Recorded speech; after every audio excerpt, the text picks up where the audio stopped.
2K24 recently had its biggest gameplay patch since release, and you already know 2K didn't tell us everything that was changed, so we're going to be talking about that today, plus how the game feels and much more. So anyway, if you guys appreciate these news videos, please drop a like for me. Make sure that like button is blue, and let's get right into the news. So Wajplug went to Twitter and said, I'm 99% sure 2K secretly nerfed Sponge and made it harder to level up this season on 2K24. So you guys let me know if you've noticed that it is harder to level up, because I'm almost positive they did, but in the patch notes it did say reduced impact of takeover boost, which could mean that they did talk about nerfing Sponge and Accelerator and all that, but it's vague. It could, I thought it was supposed to mean that, you know, sharpshooting takeover wasn't as good, playmaking takeover wasn't as good, but they definitely did not talk about making leveling up harder. So check this out right here, man. This guy went for a layup in the wreck, and it's one of the craziest clips I've seen. What?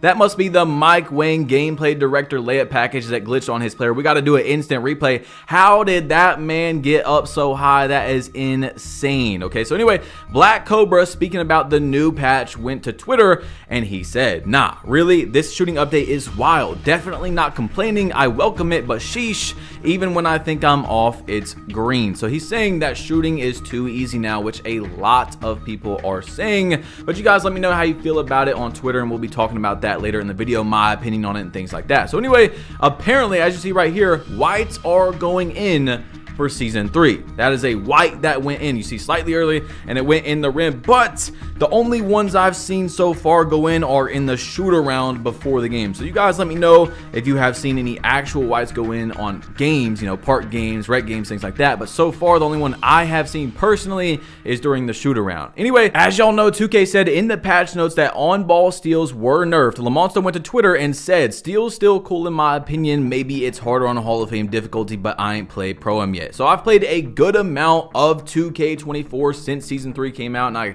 came back from my break, and I can tell you guys, at least in my opinion from the gameplay I've seen, that I don't think on-ball steals were nerfed that much. So for the people that are really wanting steals to be exactly how they have been, I don't think there's any need to freak out, because I really haven't seen any less on-ball steals. When I play with a lockdown, they get plenty of on-ball steals. So once again, you guys let me know what you've experienced since the game came out, but there was a lot of people freaking out when they seen that in the patch notes. The side of the community, of course, that wants steals to be exactly how they have been, but of course there's another side that wants steals to be nerfed a lot. So I don't know, man, but I'm just telling y'all what I've experienced so far. Anyway, Wajplug went to Twitter and he said, I'm about to get extremely controversial here, so be ready if you keep reading, but I can enjoy playing 2K24 and I like this new patch. I said it. So obviously, you know, I have been playing a good amount of the game, and I'll tell y'all, I actually enjoyed this patch.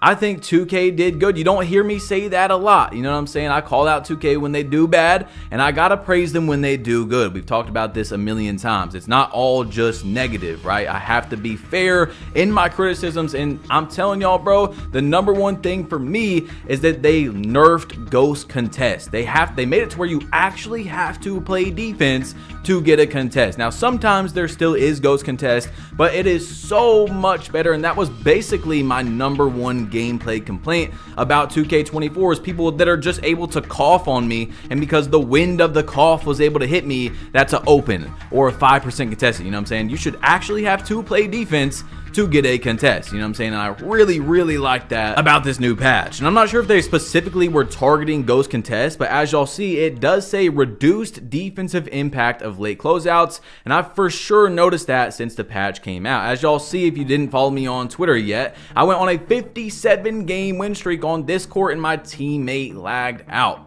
57 in a row. I've really actually been enjoying the game a lot more, bro. I was on my 6'6" with Hall of Fame guard up, dead eye, and blinders. Plus, I was using Tracy McGrady base, which has an A+ release height for the first time this year.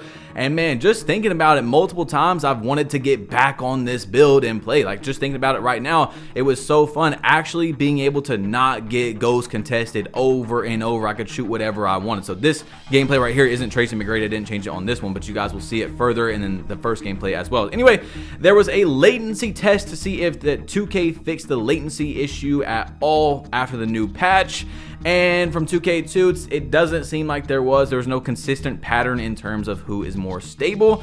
So as you all know, they did fix the latency from it being actually terrible earlier in the year when that gigantic patch came out, but nothing has changed since then. So 2K Toots tried out the new Allen Iverson dribble style, and as y'all see, Kyrie Irving is still the fastest, LeBron James, and then Allen Iverson for the first step. So just for first steps, Kyrie is still the fastest, but Allen Iverson is pretty far up there. So if you guys enjoy comboing up with it, you might have a new dribble style to use. Anyway, the next one is the challenge front percentage of a jump shot. It is Jonathan Isaac, 22.57%, which is apparently one of the jump shots that Joe Knows uses. And if you guys don't know about challenge front percentage, it's basically the most important thing besides release speed and your green window. It means that you're not going to get contested as much from the front.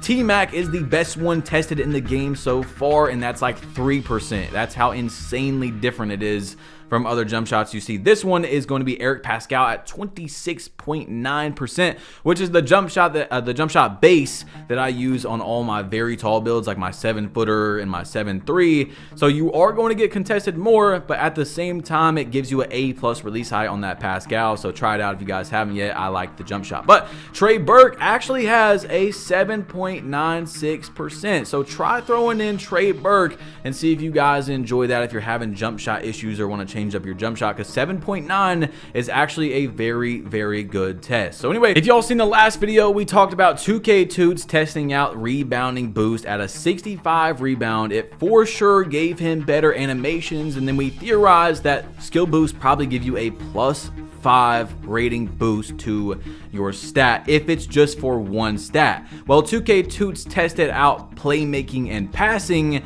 at 84 ball handle, and it did not give him any other animation. So he theorized that buying dribbling and passing, which is both of them mixed together, kind of splits it up a little bit because you're getting 2 boosts in one. So that's pretty interesting, but there's some more to test, and I'm excited to see those tests because we found out that rebounding actually gives you some animations. It doesn't give you animations in terms of something that you apply to your player, but it gives you different animations on the court, if that makes sense. So the top 5, or sorry, the top 10 boost that gives you, the plus attributes actually does give you boost on the court, like different animations, but it doesn't give you any animations or badge upgrades, which they should have did for the game. So I wanted to clarify that for you guys, because we talked about that recently as well. But the next one is from Koza, who went to Twitter and he said, "I have fun on 2K24 when I'm not on a 6'4" or under. I swear it feels like I'm playing on different sliders or something. 6'5/6'6" is way easier to play on." And I will for sure vouch on that, because I got a few 6'2" builds, and I'm telling y'all, 6'2" versus 6'6" is actually earth changing. I don't even know what to say, bro. It is the biggest difference in shot contest I've ever seen in 2K history for a 6'2" versus a 6'6". You know what I'm saying? Just going down a few inches is a gigantic change, bro. You get contested way more on a 6'2". There's so many jump shots I take on my 6'2", and I'm like, bro, that's a 30% contested. That would have been wide open on my 6'6". So you guys see me shooting around on my 6'6" right now, and bro, just watching it makes me want to play, because I'm telling y'all, I've actually been enjoying the new patch. I think 2K did good on it, bro. I think that the game is in a much better spot, which we'll talk about in a minute once we're done with these last few things. But anyway, close shot was tested, and this is where I gotta call 2K out. You see from 2K Labs right here, close shot, standing layups, total make percentage versus a yellow, 25 close shot versus 95 was a 3% difference of it going in or not. 2K, that is so bad. Another stat that we figure out in December. Okay, I'm sure some people that already have high close shot and have tested it versus low shot already knew, but I'm saying, like, we have actual statistics. Doesn't really work.